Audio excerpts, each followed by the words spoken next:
Hi, everyone. Thanks so much for joining us. We have Jen here with us today. So excited to see you, Jen. Hey, Matt. Thanks so much for joining us. We are here to talk to Jen and to chat with her and learn about her. And then afterwards, Jen is going to be presenting. Sorry, I just want to make sure that everyone can see me okay. He's going to be reading actually a book. So I just want to talk quickly about you're actually a teacher at Heritage College, and you actually teach children's literature, which is Yeah, great. And you even do a unit on fairy tales. So I'm just wondering if you want to tell us a little bit about that. sure. So we start off the semester with fairy tales because most of us have grown up listening to fairy tales or reading fairy tales. So it's just part of our culture.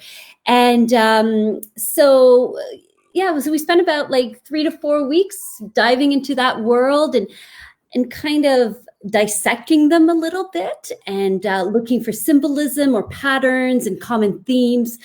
And I especially I really like fairy tales that have children protagonists. So I tend to start with Hansel and Gretel because you have that sibling bond and also the theme of like adults versus or kids versus adults and nature coming in different ways.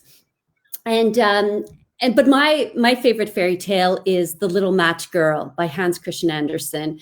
It's sad, like my students Yeah. cry, like it's very Oh, emotional. really? Oh, wow. It's good. It's so good. I love it. It's like That's tragedy. awesome. It kind of breaks that idea of happily ever after ending. So Right, it just right. goes counter to that. So we explore that, and then we look at different versions of Cinderella, like the Brothers Grimm version versus the Charles Perrault, which is the Walt Disney version. And we Right. also study a Chinese version of Cinderella. So we compare those three. And so it's really fun. And the students really Yeah. enjoy it. Yeah. It sounds amazing. Actually, I would love to go join your class because that sounds like a lot of fun. And it's certainly something I'm sure that it kind of brings up a lot of, their own like when they were really young, right? Going through some of these children's books as well, or Yeah. fairy tales, I guess I should say. So Mhm. they must really enjoy that. They do. Yeah. And do you do the children's literature every year? Like, has it become like a staple there at the It school? has. Yeah. So Yeah. I was actually the first teacher to offer it. And it's offered every fall semester. And Okay. there's actually two sections of the course. So I teach one section and a colleague teaches the other. And we teach different things, but it's always good. Yeah. Oh yeah, that's nice. So you can Mhm. it's kind of doing it together too. Mhm. Now, in terms of what you do at home, because we're all curious here, you teach English lit and whatnot, you're with the kids all day. Do you do a lot of reading at home with your family? And if you do you do it together as a family or is it separate? Like, how do you guys do that? Okay. So there's this time after dinner before bedtime. It's kind of a time when we can kind of like we have options. I mean, we can spend our time like going online, we can watch TV, we can play outside. But we tend to kind of, especially these days and in the fall and winter, kind of stay indoors. We all sit like, so it's my husband, my daughter, and I. We sit in the living room. We each choose a book. My daughter's 9, so she can read. But when we used to do it when she was younger, she would draw.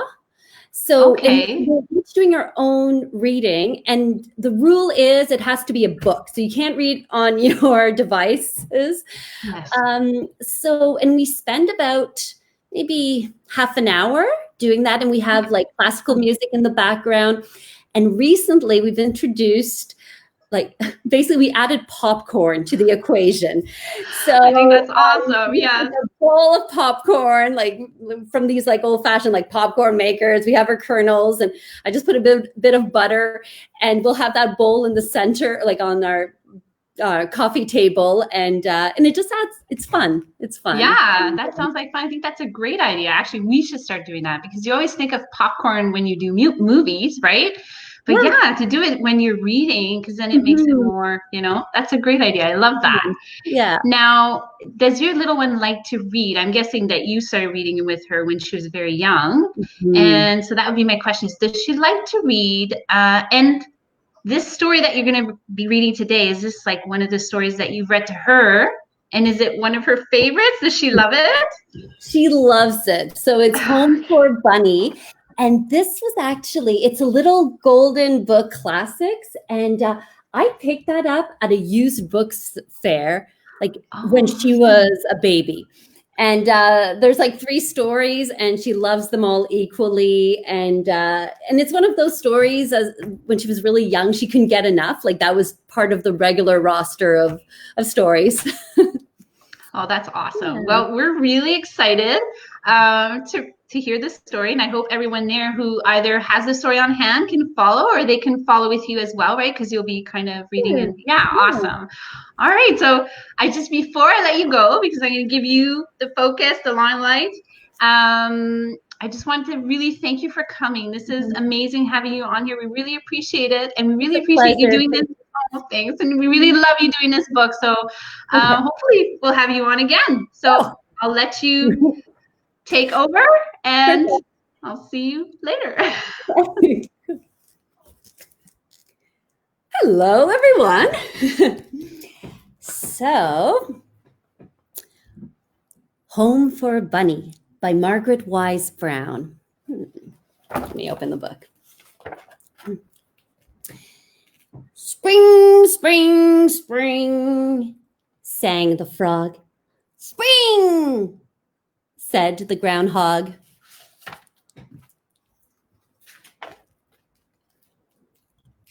Trying to find the camera right there. Spring, spring, spring, sang the robin. It was spring. The leaves burst out, the flowers burst out, and robins burst out of their eggs. It was spring. In the spring, a bunny came down the road. He was going to find a home of his own. A home for a bunny, a home of his own, under a rock, under a stone, under a log, or under the ground. Where would a bunny find a home? Where is your home? He asked the robin. Here, here, here, sang the robin. Here is this nest. In this nest is my home. Here, here, here, sang the little robins. Can you see them? They're right there, right there. And they were about to fall out of the nest. Here is our home. Not for me, said the bunny. I would fall out of a nest. I would fall on the ground. So he went on looking for a home. Where is your home? He asked the frog. Wog, wog, wog, sang the frog. Wog, wog, wog, under the water, down in the bog.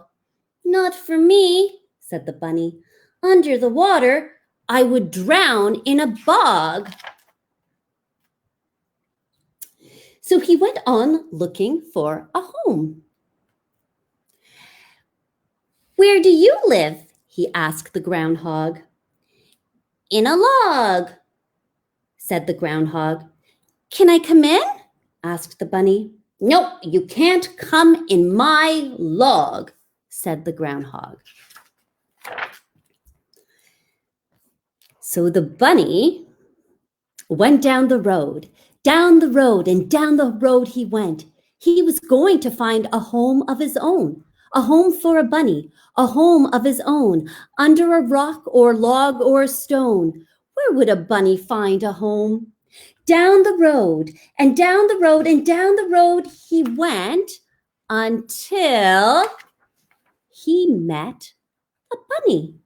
Where is your home? He asked the bunny.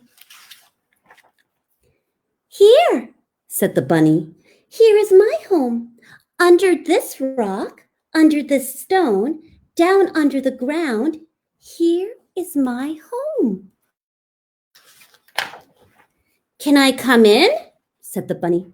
Yes, said the bunny. And so he did. And that was his home. The end. I hope you enjoyed this. Have a wonderful day.